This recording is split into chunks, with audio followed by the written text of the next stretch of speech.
Hello, Elwood City Limits listeners. It's Will Young here, and if you are on our Patreon, patreon.com/Elwood City Limits, you heard this earlier. It's another edition of ECL Presents, our irregular interview and spotlight portion of the show, and today I got the chance to talk to Deb Frank. Deb worked for GBH for many years as a coordinating and associate producer with a few shows, including Arthur. You may have seen her name attached to the Arthur social medias, to the articles in the last couple of years about Arthur's finale, the finale of the show. And Deb has experience with Arthur. She has experience at PBS and GBH, and she now works with Augenblick Studios, and she's going to let you know what's going to be coming up after her time on Arthur and into the future. Deb's great. I really enjoyed speaking with her, and I think you'll like what she has to say as well. I found it to be very interesting as a fan. I'll just make a quick technical note here. We recorded this over Zoom, and I did not record my own audio. I was on Audacity. I was so excited that I forgot to do that, and that tends to happen sometimes. I forget one or two things. So the audio quality from me is not up to where you might normally hear it, but it's completely audible. I just get a little bit picky about that sort of thing, and really the content is all there. Deb is a great interview. I hope you enjoy this edition of ECL Presents. Thanks so much to our patrons who got to hear this first, and now here it is, my interview with Deb Frank. Yeah, what I really wanted to start off with is, first of all, we're talking about just our podcast, Elwood City Limits, and our Patreon podcast, which is about PBS Kids in general, very focused on public television. And what I first wanted to ask you is how you originally got involved with public television. So what is the career path for getting involved with that? Yeah, that's a great question. When I was in undergrad, I sort of figured out that I really liked kids media. I knew I liked how kids think and learn, but I knew I didn't want to be a teacher, and I've always been a total TV nerd. Like, I'm one of those grew up without cable PBS kids. And part of that is just because, I don't know, my parents didn't want to have cable, but also I think because we watched enough TV that they were like, we can't give you more channels. And so when I was in college, I figured out I could marry those two things. And I sort of made this niche thing where I studied a lot of kids media. So I was on a research team called the Children's Television Project, where we did a content analysis of kids TV. And I wrote an undergraduate thesis on female gender stereotypes in children's animated television. And wow. I didn't know if I wanted to go into research or production. I didn't know what my thing was. And I ended up, my university had this sort of pretty good relationship with WGBH in Boston, now GBH. And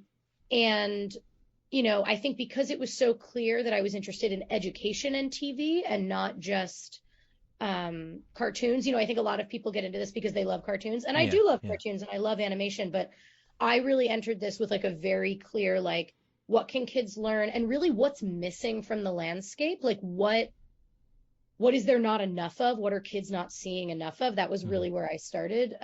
So PBS was really the natural landing place for that because, historically it's been, and currently, it's a really great place for kids to learn, especially kids that don't have access to really other good education. So I ended up at GBH. I actually started as an intern on the digital side of things. I was working on PBS Kids apps and games and websites and stuff as an intern. And I sort of tried to convince myself that's what I wanted to do. And then when a production assistant position posted for Arthur, I was like, no, I want to be in storytelling and TV. That's what I love. That's where my heart is. Right. So I moved over after my internship and then worked my way up the production ladder on the programming side, on the TV side. And I think a lot of people, what's so cool about public media is that you've got a lot of people that they start as teachers or professors, or they start in education, and then you've got a lot of people who went to art school and were animators, and or people that just like cartoons or like TV, or that third path is just people that like you, that just like public media, people that grew up with public media and go, I want to work at the station that always showed me what I loved when I was a kid, stuff like that. So I think a lot of people end up there different ways. My path was pretty specifically educational kids TV.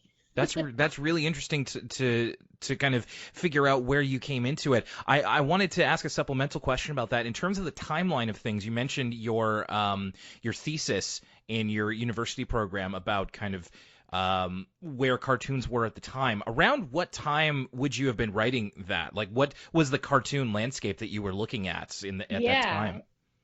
So that's a great question. So I was at Tufts University in Boston, and I graduated in 2015. So the research, like the data that we were working on, like I had also, in addition to writing the thesis, I was one of the quote unquote coders. Like I was one of the people watching stuff, and we would we would sort of rank is the wrong word. Give it code. We would give a number, an assignment, quantify things like every character's sociolinguistic profile. Do they sound like they have an accent? Are they young or old? Are they pretty? Are they ugly? Are they funny? Are they competent? Like we sort of analyzed and then we would see how many characters there were that were white, that were women, that were, and so it was a big content analysis like that. And the way we picked the sample was what is most watched by kids. So it wasn't what is, so there were things in the sample, like Arthur was in the sample and My Little Pony was in the sample, but also Bob's Burgers. And when people would say, but that's not a kids show, we would say, but kids watch it. Kids see cartoons on TV and they go, this is for me. Right. And so I'm trying to think of what else was in the sample. There were a couple of movies. I had to code Princess and the Frog, so I watched that like 300 times. It was a lot. There was a How to Train Your Dragon TV show at the time, Dragons of Berk or something. It was a Netflix show. Yeah. At the time, what we had found was it was, a lot of characters are white, a lot of them are boys. Everybody's funny because kids won't watch things if it's not funny. Of course. But that's a good question, because also it's really hard to pick what we would analyze. And even now, since it's been, I don't want to say out loud, 8 years, I guess. Even now the TV landscape has drastically changed. Yes. There are like 3 times as many TV shows now. Oh, yeah. Don't quote me on that number. That's anecdotal. No. But yeah, of course. There are so many more places and platforms for TV to be now that I think that study would, have to have a completely different approach to picking things, because in addition to there being so many more shows, a lot of companies like Netflix, they don't reveal their statistics. So it would be hard to know their analytics of how many kids are watching what, So, of course, $1 million question here. You kind of mentioned it, that how you started getting into Arthur and how you eventually got involved. So tell us a little bit about what positions you held within Arthur specifically, and what those positions required you to do. I feel like there can be, it's been interesting over the past couple of years to see a couple of names such as yours become, no, I wouldn't say part of the brand, but like almost the spokespeople for the television show and the brand and all that sort of thing. There's like yourself, Carol Greenwald's name I've seen a lot, Mark Brown, obviously. But I would love the specifics about what it was with Arthur in the time that you were with it, because you and I, like you mentioned you graduated in 2015, so it would have probably been around a similar time that you took the PA position with Arthur that we actually probably started the podcast, like 2016, 2017, around then. So we've both been involved with Arthur in vastly different roles and degrees of closeness for a while. So yeah, how in what ways were you involved with the show? Wow, I'm honored to be considered a spokesperson for this brand. I mean, I lived and breathed it for many years, but there are so many people behind Arthur, and people that did it much longer than me. So obviously Carol and Mark, they're large and in charge. I think so. I started as a production assistant. I was working under Carol. I think I was really fortunate in terms of timing. That the producer above me and the other PA at the time were both sort of transitioning off. So for a while it was just me and Carol, and it was real, we used to call it baptism by fire, that I just sort of got thrown in the mix as a production assistant, and everyone in public media is what we would call a head chef and a bottle washer. You're doing everything. We're a lean industry. I I had to learn really fast. I didn't know anything about animation production. I came from a university where I was studying social science and media practice a little bit. So I did a lot of like, when I started out, it was a lot of just being in the room where it happens and like taking notes and being on all the phone calls and reviewing all the designs and animation and animatics. And Carol very quickly recognized that voice records with the actors were kind of my favorite thing.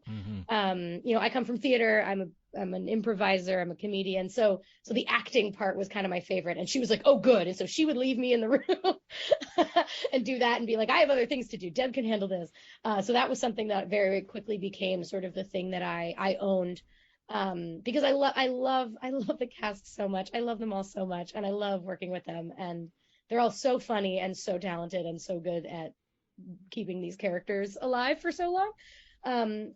So, I would sit in on voice records. But in addition, like I said, we were a lean team. So I think to answer your question about how I sort of became a name associated with the show, which is an embarrassing thing to say, is that I was managing all of the social media. We didn't have a social media team. And I was handed keys to this really big castle and told, have fun, like make it. And we were at a really interesting time in social media, I think, in terms of, social media has obviously changed so much since whatever its inception, 2006-ish. But like, at that time, the idea of why would a kids show have a page, and kids aren't on social media, so who is it for?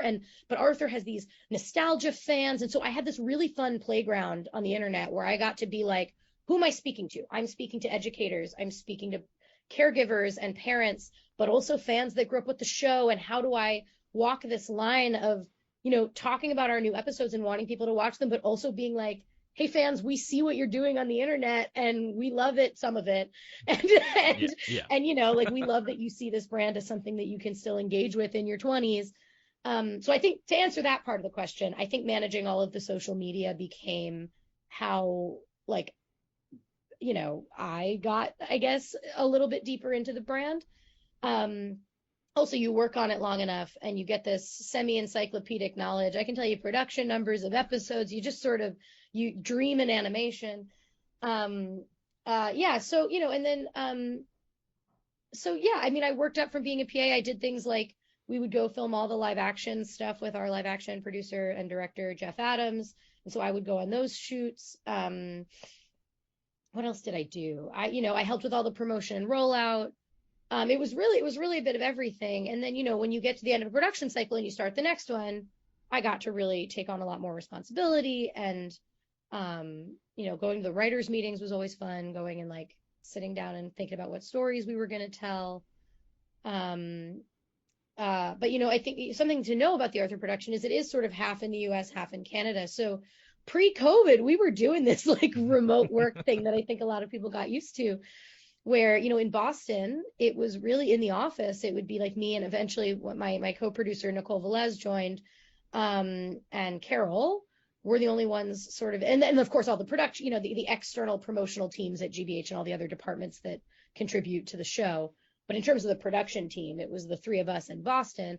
And then, our animation studio, Oasis, in Montreal, and the actors in Montreal and Toronto. And so there's a lot of sending things back and forth and doing a lot of my job was keeping the gears moving and making sure everyone gets all of the materials and information that they need on time. That's probably the quickest, briefest summary of what I did. Well, you know what? It's really interesting for me to hear that perspective about. It's all great. This is it's just really okay. Sorry, it's well, just a little boring sneak peek behind the scenes. But it's interesting because you mentioned that we kind of got into Arthur, quote unquote, around the same time, and so to learn that you were kind of the person behind the social media, at least for a certain time.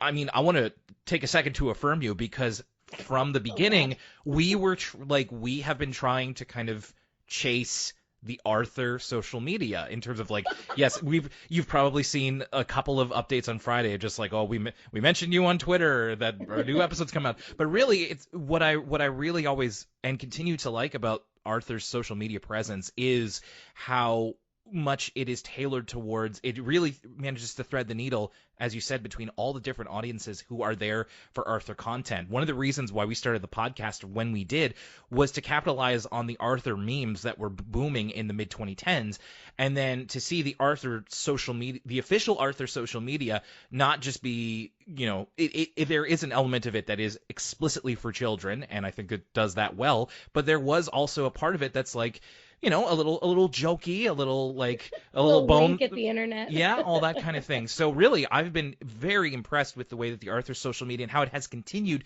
to ramp up over the years to include video and to include a lot of other elements that I think it has been doing a great job for a long time. So it's cool to know that you were a part of that, and from one Arthur social media team to another here. Yeah, it's and right as I was leaving GBH, we were ramping up the Arthur TikTok, and that was sort of one of the last things I hooked before I left. And it was so fun for me having left the Arthur world and moving on to other stuff and seeing all the TikToks that were coming out. I was it was like they really that team really found that new world that I wasn't really a huge part of. At least it didn't really exist when I was managing it, and they've been super funny and really good at capitalizing on trends on TikTok. Yeah, they're doing really well with that as well. So near the end, I want to ask you about the newer projects that you're very excited about. But during your time with PBS, like let's say a little bit post Arthur, or maybe at the same time, what other projects were you involved with at PBS? Besides Arthur. So I was at GBH. It's complicated. I was at GBH. Yeah. Like PBS. They were PBS projects. It's fine. Yeah. I mean, we were a really scrappy department when I was there for a little bit, and then we really expanded. It was really nice. I've worked on all sorts of stuff. I worked on the Pinkalicious and Peterific pilot a little bit. One of the fun things I got to do was go out for storybook testing. So we would go out with kids, and I got to read the story and do the different character voices because they were like, Deb likes to do that. I helped out with the Molly of Denali pilot a little bit. Oh my gosh. There was this sort of smaller digital video integrated project that we did sort of during COVID called Team Hamster, that was a spin-off of Rough Ruffman that was super fun. It was really great to work on a project that was more game oriented with the digital team, which are just, they're so fabulous. And it was such a fun opportunity to work closely with them. And then the last thing I did right before I left GBH was I was actually on a new series that's coming out, I think in February, called Work It Out Wombats, which is a new series that'll be on PBS with a computational thinking curriculum. So I was on that for a while too. For a lot of the years I was there, Arthur was sort of my home base, and I would work on other things. But when we were in high Arthur production, that took precedent, I guess. Yeah. I worked on a bunch of stuff, and then, we did some non-PBS stuff, but it was, GBH is really, a big PBS production house and channel also. Of course. So getting back to Arthur, can you tell, you obviously gave me a little bit of a taste of what it was like to work there. Do you have any specific memories of working on Arthur that you really treasure looking back at it? Oh God, so many. I would not be half the producer I am if it were not for everyone at GBH and Carol Greenwald and this whole show. One that comes to mind is we did this musical special called The Rhythm and Roots of Arthur. And it was such a fun special to work on, and I have so many fond memories of it. There was a time when we were working on one of the songs, DW's Bored in the Car, and the lyrics just weren't working, and it wasn't feeling right. Our writer had done a great job, but it didn't feel done. Yeah. And Nicole Velez and my co-producer, and I just sat down, and she also comes from theater and music, and we were like, what if we just sort of sat down and started messing with it, and we rejiggered a lot of the lyrics, we rewrote some stuff. We're sitting there timing it out in meter and rhyming, and we're just sitting at our. And Carol comes out and is like, what are you ladies doing? And we're like, hold on. And then we read it out to her, and she's like, I love it. Let's call Peter Hirsch. So we call our head writer, and she's like, sing it for Peter. So over the phone, we had to sing this song to him, and he was like, it's great. So that was fun, just sort of rewriting a song for one of the episodes. And then, there was so much other good music in that. that, and it was actually our last animatic that we watched, like moving storyboard of that production cycle. And it gets to the end, and there's just this beautiful song about family, and the boards were so good. The animatic team had done such a good job. And Carol, Nicole, and I are sitting there, and like the last line's like, "If you're here, you're family," and it ends, and all three of us are like sobbing because, like, we always say the Arthur family, right? We say everyone that's ever worked on this show is part of the Arthur family because it's huge. It's a huge group of amazing people that have worked on this show, and we all were just like, "It's over," and of course it's not over. Arthur lives on forever, but it was like the last of that regular like cycle. And we were just like crying, and then we were like, "Okay, notes, we have to give notes." Yeah, that episode was really special. I really liked working on it. Yeah, and I think, and I've gotten a lot of positive reaction from kind of our listeners about, we haven't really talked about any of the Arthur specials in the way that we do on the podcast. We have done commentaries on them as well, and we actually really enjoyed that one. If I remember correctly, there's done so much Arthur content. No, I mean, it's okay if you didn't like. No, I genuinely think we did. Like, if there have been other ones that we've been a little bit more lukewarm on because, of course, my co-host and I, we've been watching since like 1996, 1999. So, sometimes we get our nose up in the air a little bit. But I think, I remember. All right, all good art needs good critics. well, you'll have to settle for me. But I do remember really liking the music in that one, and just having an Arthur musical is still. There's only been a couple of times where they've done that on the show, so it was really novel in a fun way, and to have it with the new animation.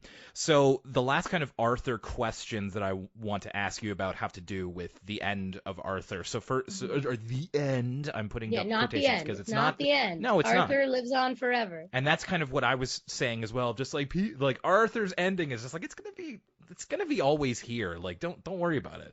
But so when the television show announced its ending, because it did so, if I remember correctly, about a year or so before the actual final episode aired. Where were you at that time in relation to the Arthur production, and what were your feelings on the television portion of Arthur, that television show, coming to an end? Yeah, I don't remember where we were in production, but I can answer that, like, it was, I felt like it was a really conscious decision, and everyone was like, it's time for this, like we've told a bunch of stories, and it's really, I would say it really felt like this sort of natural, like it's time to tell stories in a new way. It really felt like, we're gonna go into short content, we're going to podcasts, we're gonna it felt like a really natural transition, I think, for the brand. And I also think like I said, we were sad when we watched the last full animatic, but ultimately, like, I don't know, it was really melancholy because we're like, well, it's not ending. Like, it was really easy to just tell ourselves, this isn't over. This brand lives on forever. It's going to live on in new ways, in ways that are going to reach more kids in the current landscape that we're in. And I think, like, collectively, the Arthur family, right? We all knew, and we were all like, let's all do this together. And it, it didn't feel like sort of a scary, sudden thing. It felt like a really natural ramp to something else. And with Arthur where it is right now, so as of, October 2022, the podcast has already premiered. It's got its first couple of episodes. And that's going to be continuing on in terms of bringing Arthur stories through a different medium. Anything else you can tell me about the future of Arthur, maybe? Well, I'm not working on Arthur anymore. That's so true. I just wondered if maybe you still had your ear to the ground and knew a little something. Listen, I have my spies. No, we are a family, which means we still talk to each other. Right. As far as I know, like, I think there will continue to be digital content and podcast stuff. That's unfortunately all that I know. But I also know that there's a wonderful team that's still making sure that more Arthur stuff comes out in whatever form it comes out. So there will be more Arthur. I don't know in what medium. Fair enough. I wish I had more for you. That's quite all right. I mean, like you said, we have the podcast. We do have the still ongoing video shorts on, like, the YouTube channel and the social media. I was even talking to a listener of this podcast recently that's about the Arthur stage musical that's going on in Wisconsin. So that is a form of it, and we're all very eager to find out what's next, because and I Me too.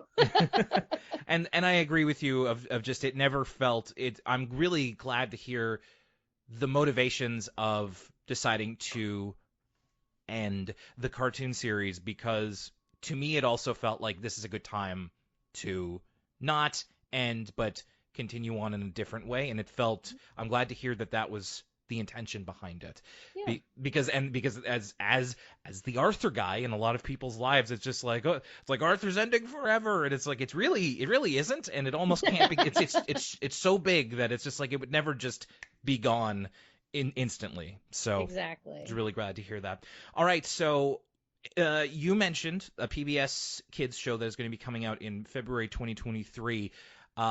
If you'd like to talk a little bit more about that, as well as any other new projects that you're involved in right now that we will either be seeing soon or down the line that you're particularly excited about, I'd love to hear kind of where you're at now. Yeah, so since leaving GBH, I've been at Augenblick Studios in Brooklyn, and there's sort of a sub company there called Future Brain Media that's focusing on kids content. And I've been working on this PBS Kids short series that will actually come out on December 26th, the first 10 episodes. It's called City Island, and it was announced, I think, a week or two ago. It's really, really fun. It's it's created by Aaron Augenblick, who created the series and has been our executive producer and showrunner. And it's also executive produced by Dan Powell and Gemma Coral, actually. I don't know if you've ever seen her art. She does this, she has a ton of Instagram followers. She's amazing. She's our art director and executive producer, and she just, the visuals of this show, I love so much. Gemma's art really brings it to life. And so it's a civics show about a little light bulb named Watt and his best friend Wendy, who's a kite. And they live in City Island, which is a living city where everything is alive. The buildings can talk, the windows can talk, coffee mugs can talk. There's a dog that's a seltzer can, I think. It's so they're all objects. And it's really fun. It's really funny, very zippy. And it was really nice for me to transition from Arthur, where we were actually using a civics curriculum for our last couple seasons, and then transitioning onto this new series that's still teaching kids about, how to get involved in their community, how their community works, right? Like there's a lot that's just sort of like, what is a post office and how does that work, And so it was really fun from a really different show with a sort of different sense of humor to approach those educational goals. So I'm really excited for that to premiere on the 26th. I think kids are going to love it. It's really cool to hear how, and not just to hear, but to see how kids media has evolved since you and I were younger in terms of the theming and the concepts that are trying to be relayed through it. So you mentioned civics with this show, or computer science, or earlier with Molly of Denali, from an indigenous point of view. It's just so awesome to see how it continues to evolve towards the things today that we feel our kids should learn more about. So that sounds really cool. Like I hope you enjoy it. Yeah, PBS is keeping up with the times. Well, I wish I could have learned about this stuff when I was a kid, but I still got some pretty good programs then too. All right, so there's a question that I sometimes forget to ask, but since you were, again, part of the Arthur family, I wanted to be sure to ask. And I know this, this might be like I have no favorite, but favorite Arthur character. Oh gosh. I'm thinking about all the actors that will be like, how dare you if I didn't pick them. Now, character. We're not talking, you can take the voice out of it. Okay, favorite character. I'm going to have to say DW for two reasons. One, I'm a little sister and I get it. And she always felt like just the most real. She's so real. Like she is, everyone knows a DW, right? And also I think because she's allowed to push the story and tell stories that other characters don't always get on the show. And she's so fun to write for, and she's so fun to think about. I gotta say DW also because one of my best friends growing up is a little sister with a brother. I think they're the same age difference as DW and Arthur, and I mentally can't separate them. Like she just is DW. So I feel like I have a DW in my life still. I think I'm going to have to say that. We're big time DW defenders on the podcast. Because, the savagery. She's so funny. I know. She's great. And she does push the story forward in a lot of ways that people don't appreciate sometimes, I think. And, okay, last one. Favorite Arthur episode. Now, I will let you interpret this, whether it's your favorite one to watch or maybe your favorite one that you worked on. And you mentioned Rhythm and Roots, of course. That I think that seems to have a home in your heart, but yeah, just anything along those lines. Favorite one to watch. Oh gosh. I love the episodes with celebrity guests. I always have, even when I was little. Just because they really have a spark in them. I love the Yo-Yo Ma episode. I love DW saying "Yo Mama." It's so funny. I really love Lost, the episode where Arthur gets lost on the bus. I'm a city kid. I just love that episode. It taught me what to do when I get lost on public transit. So that's kind of one of my favorites. And yeah, any of the ones with music, any of the ones that have songs and music. Yeah. Oh gosh, what a hard question. I know, and that's your answers there just illustrate to me of just like Arthur's really sticky, and I know it's like for people of our age group, but I'm glad that it seems to be that way for kids of all ages, from today to the last 5 years to the last 20 years. No longer than that, 25. Oh, okay. So, but yes, very sticky in the mind, and for good reason. I mean, I wouldn't be doing a Arthur podcast if it wasn't sticky. So, Deb, thank you very much for speaking with me. I think that a lot of our listeners really appreciate getting to hear from the people who made Arthur possible in one way or another. And I think I speak for all of them, certainly for myself and for my co-host, Lucas. Thank you for all you did with Arthur. We're really excited for what you have coming up next as well. And we wish you all the best. Thanks so much. Yeah, thank you so much. Yeah, check out City Island, PBS Kids. December 26th. Thank you for the specific date. Again, that's going to be very sticky, and I'm going to be like Boxing Day, turkey sandwiches, and City Island. That's going to be my. That's what you're going to be doing. Thank you so much.